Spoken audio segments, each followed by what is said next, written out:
Assalamualaikum warahmatullahi wabarakatuh. Ketemu lagi dengan saya Ustazah Umi Hani Asarwastuti pada pelajaran IPS kelas 7. Pertemuan yang lalu kita sudah membahas tentang sosialisasi awal tahun kontrak belajar. Kemudian kita membahas sedikit tentang pengertian interaksi sosial dari berbagai tokoh. Kemudian kamu membuat pengertian interaksi sosial sendiri, lalu membahas tentang ciri-ciri interaksi sosial. Untuk pertemuan kali ini kita akan membahas materi selanjutnya, yaitu tentang syarat-syarat interaksi sosial. Ya, tujuan pembelajaran pada pertemuan kali ini yaitu yang pertama, menjelaskan apa sih yang dimaksud dengan tindakan sosial, dan kemudian memberikan contohnya. Yang kedua, menjelaskan tentang apa yang dimaksud dengan kontak sosial, berikut memberikan contoh-contohnya. Dan yang ketiga, menjelaskan tentang komunikasi sosial, berikut contoh-contohnya. Kayaknya untuk komunikasi sosial akan kita bahas pada pertemuan yang akan datang. Oke, kita mulai dengan yang pertama, yaitu tindakan sosial. Suatu tindakan dinyatakan sebagai tindakan sosial apabila subjeknya dihubungkan dengan individu yang lain. Nah, ini pengertian tindakan sosial menurut tokoh, yaitu menurut Max Weber. Tindakan sosial adalah tindakan seseorang individu yang dapat mempengaruhi individu-individu lain di masyarakat. Tindakan sosial dapat dibedakan menjadi 4. Yang pertama, tindakan berdasarkan rasional instrumental. Yang kedua, tindakan rasional yang berorientasi nilai.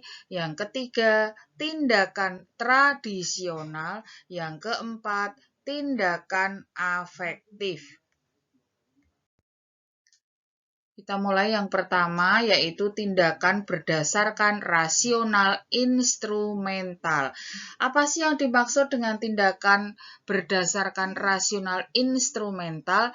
Yaitu tindakan yang dilakukan dengan memperhitungkan kesesuaian antara tindakan dan tujuan. Contoh, haus, maka saya akan mengambil air minum. Nah, itu kesesuaian antara tindakan dan tujuan. Belajar dengan sangat keras malam harinya dengan tujuan besok berharap nilai ulangannya dapat nilai 100 atau nilai sempurna. Nah, seperti itu. Kalian bisa cari contoh-contoh yang lain ya, saya sudah memberikan 2 contoh. Yang kedua, tindakan rasional yang berorientasi nilai, yaitu tindakan yang dilakukan dengan mempertimbangkan manfaatnya nilai-nilai dasar yang berlaku di masyarakat. Contohnya apa ya? Misalnya memberikan sesuatu harus dengan tangan kanan. Nah, seperti itu.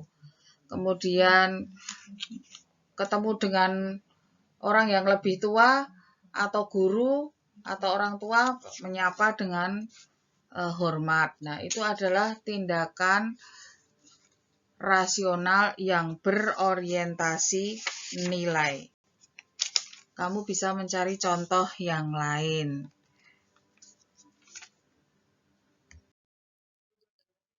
Tiga, tindakan tradisional, yaitu tindakan yang dilakukan karena kebiasaan yang berlaku di dalam masyarakat.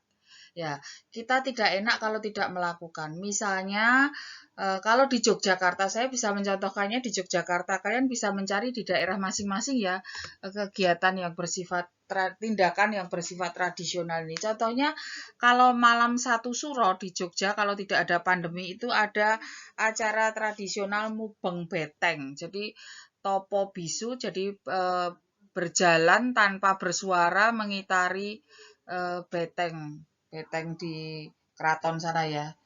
Nah, seperti itu. Kemudian kegiatan merti desa atau bersih desa.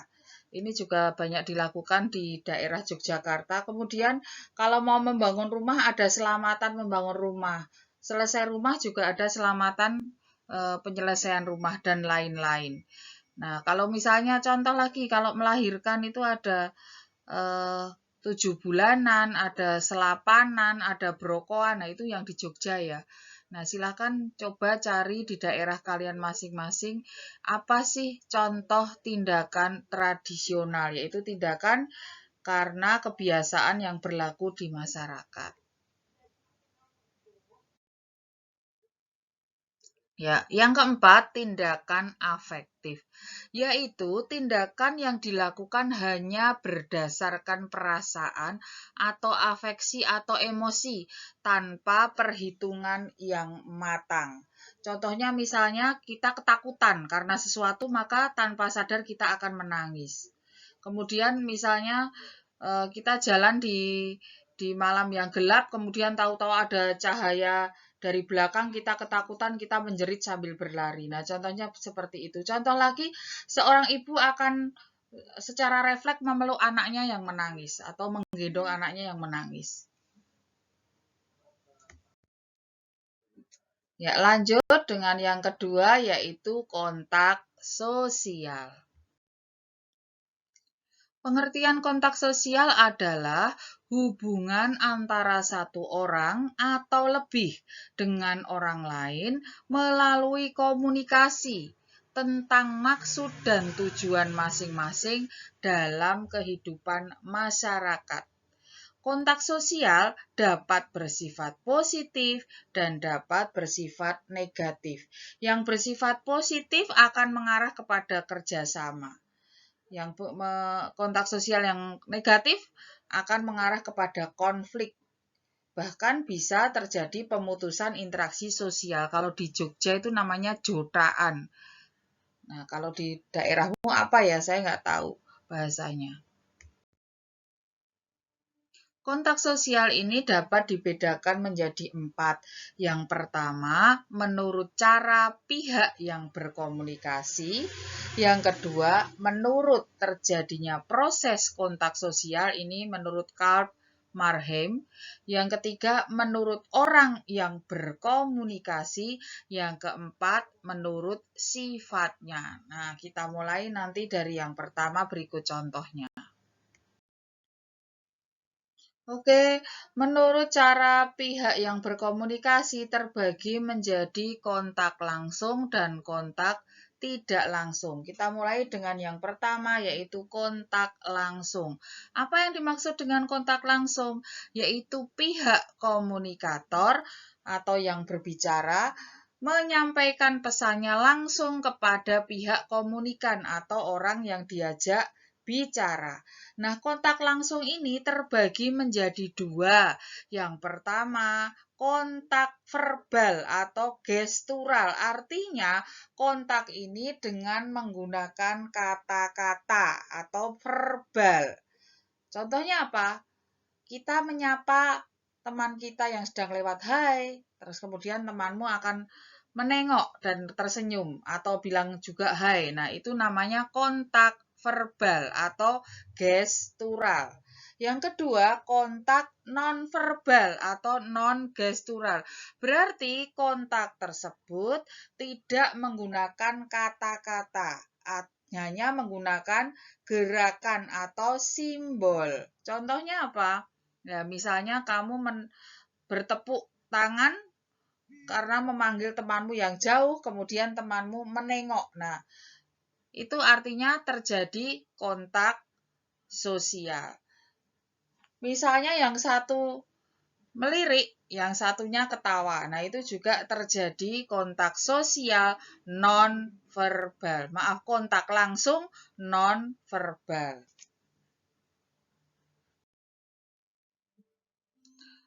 B. Kontak tidak langsung.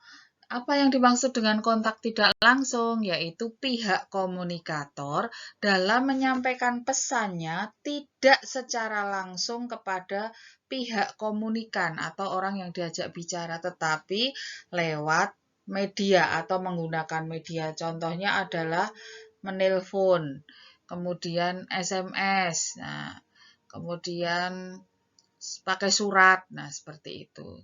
Silakan cari yang lain ya. Ya, ini untuk memperjelas saja gambar kontak verbal atau kontak gestural, yaitu contohnya gambar dua orang yang sedang bercakap-cakap atau saling ngobrol atau saling ngomong. Ya, ini adalah contoh kontak nonverbal. Ya, contohnya adalah seorang anak kecil mencium tangan orang tua. Nah, ini tidak pakai kata-kata, tetapi itu sudah terjadi kontak individu dengan individu secara langsung, tanpa verbal atau tanpa kata-kata. Yang kedua, menurut terjadinya proses kontak sosial. Ini menurut Karl Marham. Ada dua, yaitu kontak primer dan kontak sekunder. Kok kayak kurang ya saiki. Yang kedua, menurut terjadinya proses kontak sosial. Ini menurut tokoh yaitu Karl Marham. Ada dua, yaitu kontak primer dan kontak sekunder. Apa yang dimaksud dengan kontak primer? Yaitu orang yang mengadakan hubungan bertemu langsung atau bertatap muka dengan orang lain. Jadi langsung bertatap muka. Contohnya adalah bercakap-cakap tadi ya. Dua orang yang bercakap-cakap itu contoh kontak primer. Kemudian kontak sekunder, yaitu orang yang mengadakan hubungan lewat perantara atau media. Tadi contohnya sudah sama seperti yang tadi ya, menelpon. Nah, itu contoh kontak sekunder. Kalau tadi bahasanya kontak tidak langsung, sebetulnya sama ini. Ya,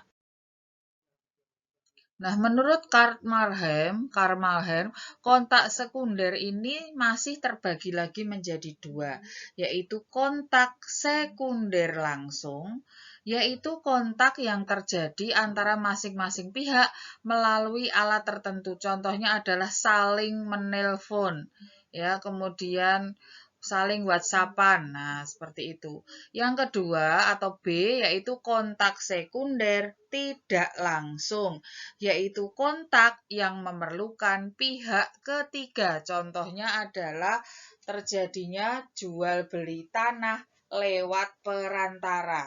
Nah, yang kalian sering lakukan sekarang itu adalah GoFood ya toh, Gojek itu lewat perantara, tapi perantaranya adalah aplikasi. Yang saya contohkan adalah orang. Nah, itu contoh kontak sekunder tidak langsung. Kamu membeli makanan tapi tidak langsung ke penjual, tapi lewat aplikasi Gojek, nah atau Grab atau Shopee Food. Yang ketiga, menurut orang yang berkomunikasi terbagi menjadi tiga. Yang pertama yaitu kontak individu dengan individu. Contohnya tadi saling bercakap-cakap, saling menyapa. Kemudian yang kedua kontak individu dengan kelompok. Contohnya apa? Saya dengan kalian banyak orang, saya sendiri, kemudian mengajar kalian banyak orang. Nah, itu contoh kontak individu dengan kelompok. Yang ketiga adalah kontak kelompok dengan kelompok. Contohnya apa? Permainan kasti, itu kan kelompok A dan kelompok B. Permainan sepak bola, terjadikah itu kontak sosial? Ya jelas terjadi karena mereka saling bermain. Kalian cari contohnya yang lain. Ya, ini contoh interaksi individu dengan individu.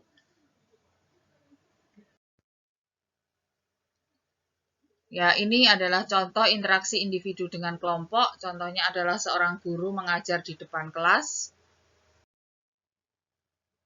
Ya, ini adalah contoh interaksi kelompok dengan kelompok. Permainan sepak bola antar kelompok, grup yang pakai kaos kuning dan grup yang pakai kaos orange. Yang keempat adalah menurut sifatnya. Yang pertama yaitu kontak sosial positif. Contohnya apa? Contohnya saling tersenyum, nah, kemudian gotong royong menyapu. Nah, itu kan kontak sosial positif. Kalau kontak sosial negatif contohnya adalah eh, adu mulut atau bertengkar.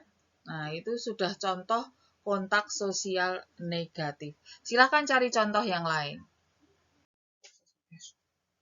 Ya, sampai di sini saja ya materi kita kali ini. Lanjut ke pertemuan yang akan datang. Kita akan membahas eh, komunikasi sosial atau syarat-syarat interaksi sosial yang ketiga. Terima kasih. Jangan lupa ya like, subscribe, dan share video Ustazah. Assalamualaikum warahmatullahi wabarakatuh.